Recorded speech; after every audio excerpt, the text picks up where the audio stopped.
ভারতীয় নাগরিকের হ্যারাসমেন্ট করা ন চলিব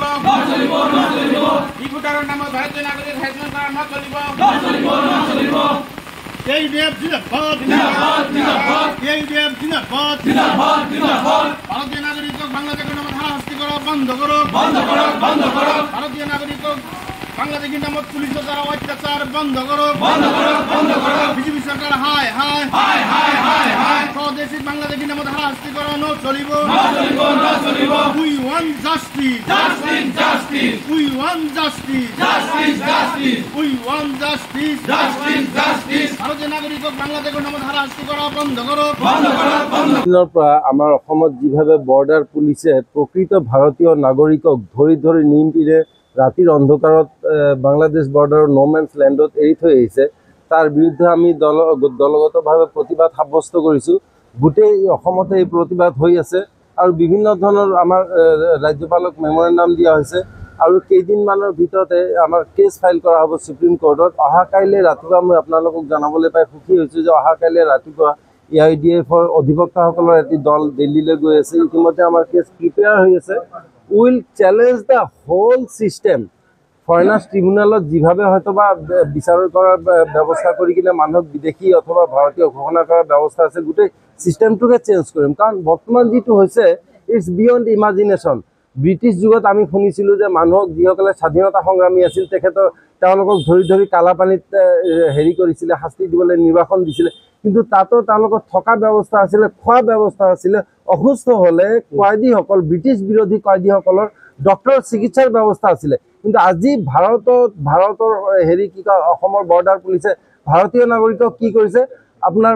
নো মেন্স ল্যান্ডত থৈ আহিছে আজিলৈকে গুলি চলা নাই কিন্তু মই চিয়ৰ দুদিন পিছত ইপিনে ভাৰতলৈ আহিব বিচাৰিলে BSFে গুলি চলাব বাংলাদেশৰ মূল ভূখণ্ডত সোমাব খুজিলে BDRে গুলি চলাব তেতিয়া কি অৱস্থা হ'ব তেওঁলোকৰ থাকিবলৈ জায়গা নাই তেওঁলোকৰ খাবলৈ একো নাই 9 মাহীয়া শিশু বাচ্চাক লৈ কিনে মহিলাসকল কান্দি আছে খেতি পথাৰৰ মাজত দুদিন পিছত তেওঁলোকে এনে মৰি যাব খাব নাপাই পিনে ডায়ৰিয়া হৈ পিনে দুদিন পিছত গোটে ফ্লাডে হিচাপ অঞ্চল ভৰি যাব তেতিয়া কি অৱস্থা হ'ব This is against the basic human right. This is against the Constitution of India. This is against any sort of international law whatsoever. গোটে ইয়াৰ বিৰুদ্ধে প্ৰতিবাদ আমি কৰিছো কেৱল প্ৰতিবাদ নহয় ৰাস্তাত প্ৰতিবাদ কৰিলে নহব দলগতভাৱে প্ৰতিবাদ কৰিলেও নহব ইয়াতে প্ৰপাৰ ৱেত আমি প্ৰতিবাদ কৰিম হেতু হৈছে আমি সুপ্ৰিম কোৰ্টত হেৰি কৰিম কি কয় কেছ কৰিম ইমিডিয়েটলি ইতিমধ্যে এই ৰিলেটেড কেছ কিছু চলি আছে AIDF নাইবা জমিয়ত নাইবা বিভিন্ন ধৰণৰ হয়তো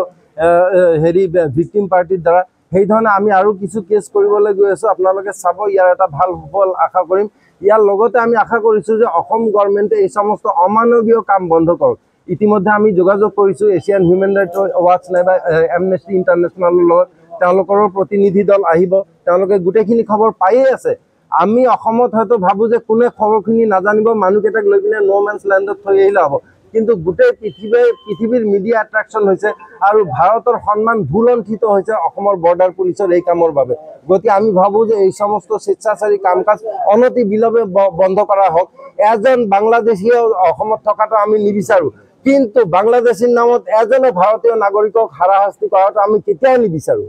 আৰু দেখা গৈছে বৰ্তমানৰ সাংসদজন নিমাত হোৱাৰ কথাই আছিল কাৰণ তেখেতে ধুবুৰীৰ লগত না তেখেতৰ কোনো এটা মানসিক সম্পৰ্ক আছে না ধুবুৰী তেখেতৰ লোকসভা সমষ্টিৰ যিটো চাৰিসীমা হেতুক ভালকে জানে তেওঁ ধুবুৰীৰ মানুহৰ কাৰণে অহা নাই নহয় তেওঁ আহি পিনে কি কৰিলে MP ফাণ্ডৰ 10 লাখ টকা গৈ পিনে লখিমপুৰত কিবা ভূপেন বৰা ডাঙৰীয়াৰ বাপেকৰ স্মৰণত হেৰি কৰিলে কি হল বনোৱাৰ কাৰণে পইচা দিলে স্বাধীনতাৰ পিছত গোটেই ভাৰতৰ এনেকুৱা কোনো সাংসদ আছে নেকি যিজনে ধুবুৰী এৰিয়াত পইচা খৰচ কৰিছে, নাইবা ধুবুৰী এনেকুৱা কোনো সাংসদ আছে নেকি যিজনে বাহিৰত পইচা খৰচ কৰিছে? ৰকিবুল চাহাবে কৰিছে, তেখেতে কৰিব। তেখেতৰ যিটো লোকসভাৰ মেইডেন স্পীচ আছে, আপোনালোকৰ মনত আছে নে নাই নাজানো, 6.5 মিনিট সময় তেখেতে কেৰম খেলৰ ওপৰত হেৰি কৰিলে, কথা পাতিলে। ইয়াতকৈ ডাঙৰ কিবা লজ্জাজনক কথা হ'ব পাৰে নেকি? গতিকে তেখেতে নিমাত থাকিব, তেখেত 5 বছৰে এনেকৈ চলিব। 10 লাখ ভোট পাই কিনে তেখেতে জিকিছে। এতিয়া যদি তেখেতক ঘূৰাই অনাৰ যদি ব্যৱস্থা থাকিলে হয় ছুইজাৰলেণ্ডৰ দৰে, অসমৰ মানুহে ধুবুৰীৰ ভোটাৰে তেখেতক গোটেইখিনি ভোট তেখেতৰ এগেইনষ্টত দি কিনে তেখেতক ঘূৰাই অনাৰ ব্যৱস্থা কৰিলে হয়, কিন্তু সেই ব্যৱস্থা আমাৰ সংবিধানত নাই। গতিকে 5 বছৰ তেখেতে এনেকৈ চলিব। 5 বছৰ পিছত তেখেতে আকৌ উভতি আহিব ধুবুৰীলৈ, তেতিয়া আমি দেখুৱাই দিম যে ধুবুৰীৰ জনগণক কাক খুৱায়।